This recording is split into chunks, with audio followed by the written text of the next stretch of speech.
cáscara de plátano, mostaza, orégano, hierbabuena, volare, cantare. Ready now, listen to me. 1, 2, 3, 4. Let's go, baby. Come on, Jerry. Come on, Dory. Now, please, dance.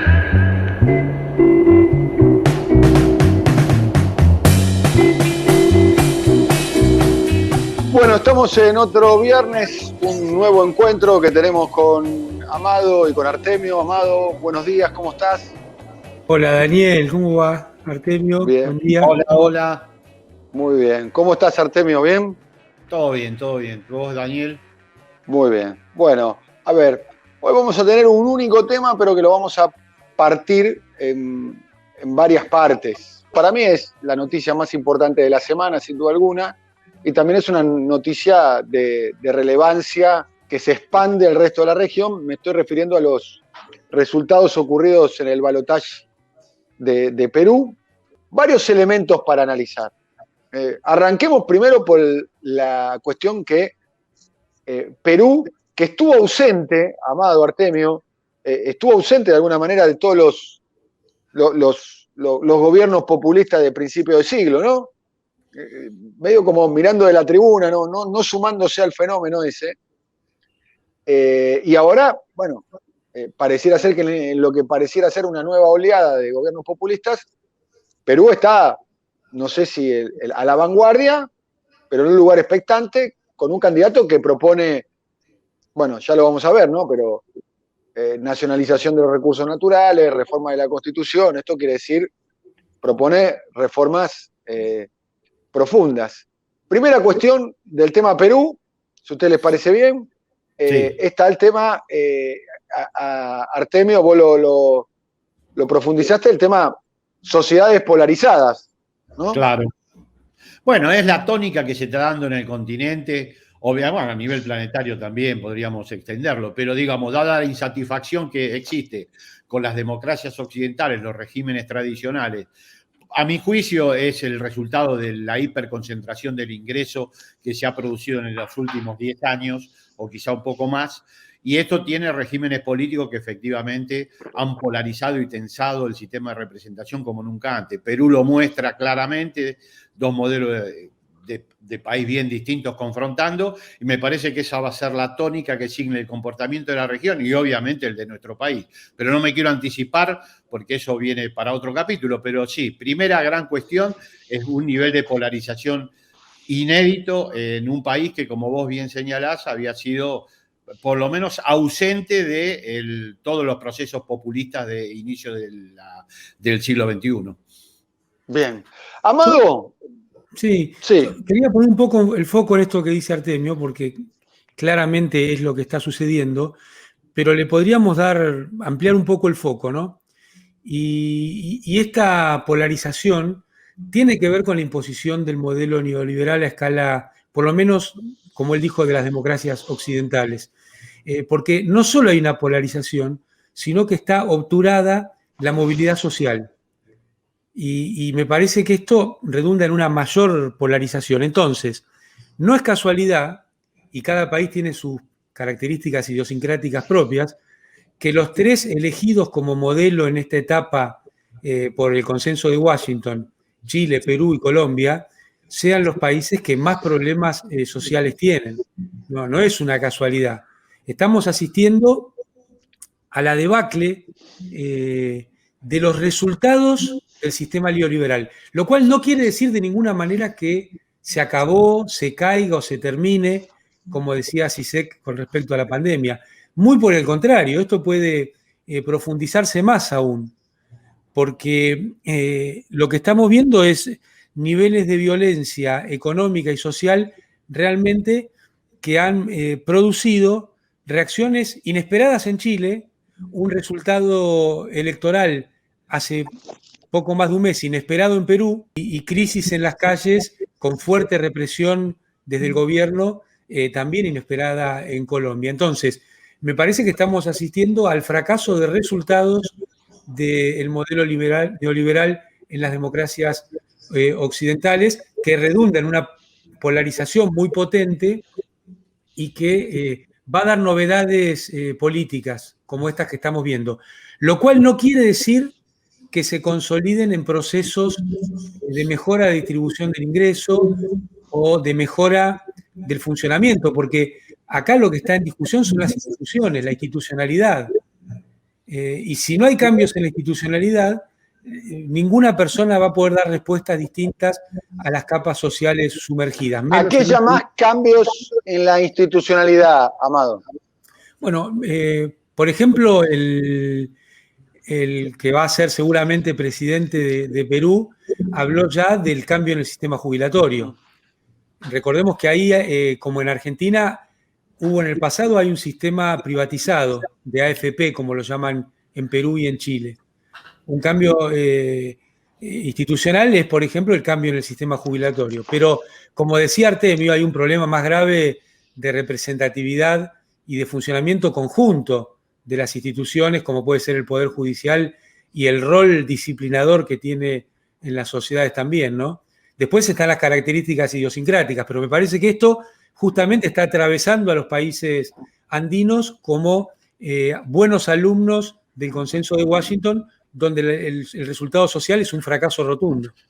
Bueno, tanto en Chile como en Perú están planteadas reformas constitucionales de manera abierta y explícita. Creo que esa es una de las cuestiones pendientes. Son constituciones a la usanza o a la modalidad específica del modelo anterior. Y me parece que de no modificarse eso es muy difícil que se pueda institucionalmente resolver un proyecto de mayor expansión, mayor inclusión social. Está a la orden del día. Y en Argentina, de alguna manera, también reverbera esa discusión, ¿no? Yo creo que, claro, Argentina vivió esto en los 90 con una potencia inusitada y después el kirchnerismo logró encauzar una salida dentro del sistema actual, pero bueno, donde se tensionaron los límites del propio sistema y eso es parte de lo que estamos viviendo, ¿no? Uh-huh. A ver, vamos, la producción, Diego Belauzarán y Ernesto Fara, que trabajan en la puesta en el aire de esto en su versión audiovisual. Estamos saliendo en la M530, de la forma tradicional, y también estamos saliendo a través de nuestro canal de YouTube, y lo estamos publicando para que lo puedan ver en la versión audiovisual. Prepararon esto.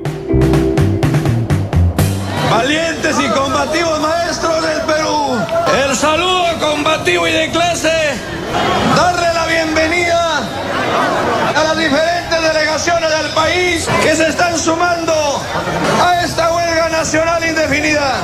Saludar a las diferentes delegaciones de todo el país, porque su mensaje de la señora ministra de hacer ese puente aéreo y marítimo le ha salido al revés. No es de Lima a las provincias, sino de las provincias para acá.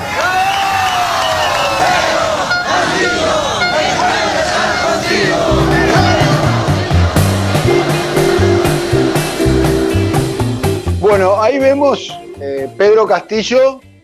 En el voto se vio claramente la élite limeña, la clase media o la clase media baja de los sectores limeños votando en contra de Pedro Castillo, y Pedro Castillo arrasando. En algunos casos la proporción llegó a ser, en algunas áreas, en algunas zonas del Perú, llegó a ser 8-2 en cantidad de votos.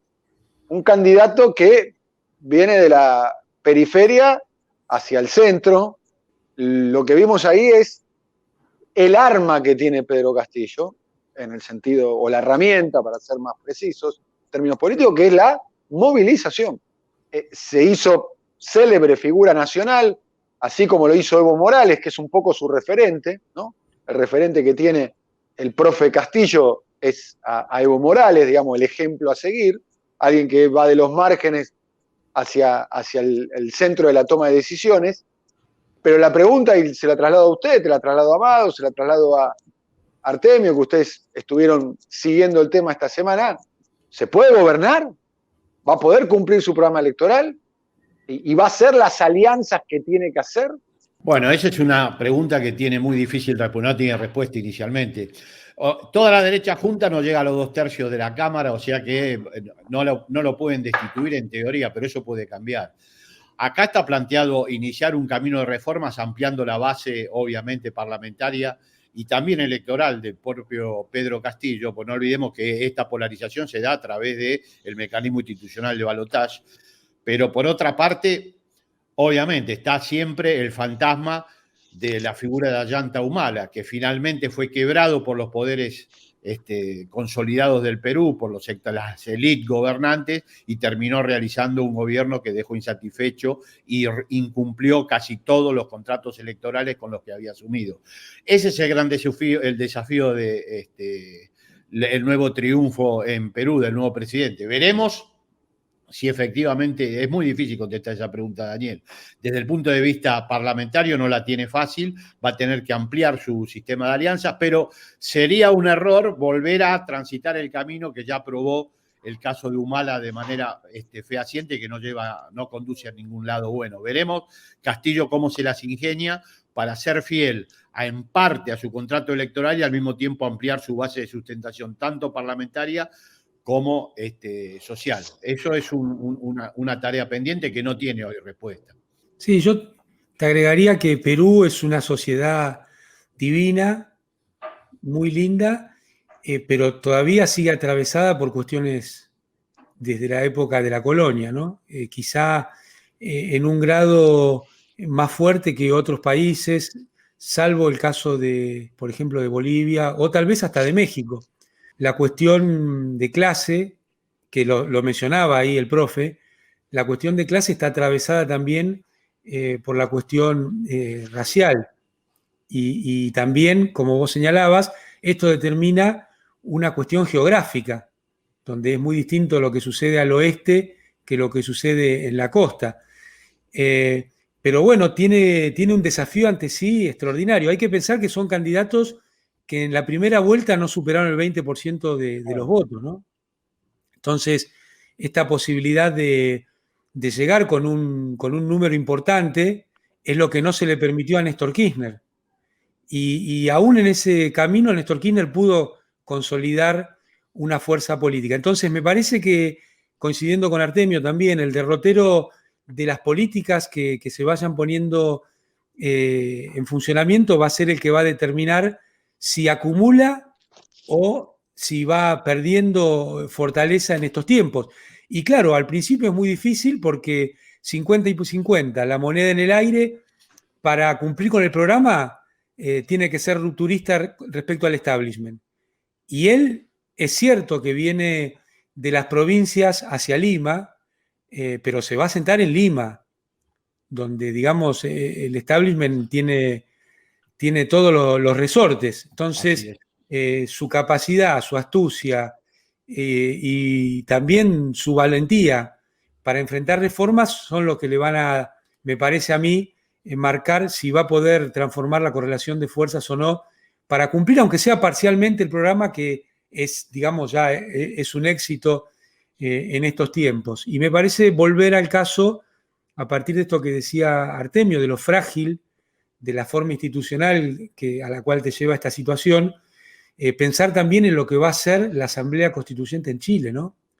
Porque en Chile hemos visto un gran triunfo popular, pero hay que ver si se puede convertir en una constitución concreta que contenga todos esos pequeños o grandes, pero fragmentarios reclamos que vienen de distintos sectores en lo que va a ser quienes se van a sentar en la Asamblea Constituyente en concreto. Creo que los grandes desafíos son convertir, tanto en el caso de Perú como en el de Chile, el triunfo popular y el enorme cambio de rumbo de lo que expresan las masas populares en una cuestión concreta que dé respuestas a la población.